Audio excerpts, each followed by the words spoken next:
Hello guys welcome back. फेरि हजुरहरूलाई स्वागत छ मेरो अर्को ब्लगमा। सो गाइज यो आज चाहिँ मेरो दोस्रो ब्लग है। सो साथीहरू आजदेखि मैले के सोचेँ भने होइन, अबदेखि घर जब अब यसपालि घर चाहिँ म दसैँ तिहारमा जाँदैछु होइन, त्यतिखेरसम्म चाहिँ अब म ब्लग हालिरहने छु। अब डेली ब्लग कहिले अब 1-2 दिन यस्तो बिराएर ब्लग हालिरहने छु। तर म चाहिँ अब एक दिन 100 डे च्यालेन्ज लगेर चाहिँ 100 डे डेली ब्लग हाल्नेछु।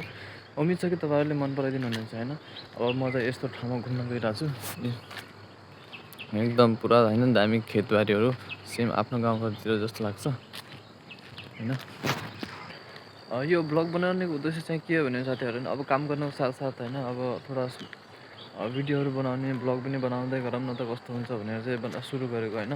अब हजुरहरूले सपोर्ट गरिदिनु होला। अब आजको दिनभन्दा अब आउने दिनहरूमा धेरै फरक हुनेछ होइन। म धेरै इम्प्रुभ गर्नेछु आफ्नो स्किल। होटलमा काम गर्नलाई अब त्यति टाइम त हुँदैन होइन। अब हामीलाई चाहिँ 10 घन्टा ड्युटी गर्नै पर्छ जसरी भए पनि। अब त्यहीमाथि नै अब थोरै टाइम निकालेर मैले चाहिँ ब्लग बनाउने छु। अब आशा छ कि हजुरहरूले यो ब्लगलाई मन पराइदिनु हुनेछ होइन, र साथ सपोर्ट गर्नुहुनेछ। र अब आउने दिनहरूमा पनि म यस्तै गोवाको राम्रो राम्रो ठाउँहरूको भिडियो ब्लगहरू बनाएर हाल्नेछु भने यसमा, अनि यहाँको फेमस खाना अनि यहाँको फेमस ठाउँहरू होइन।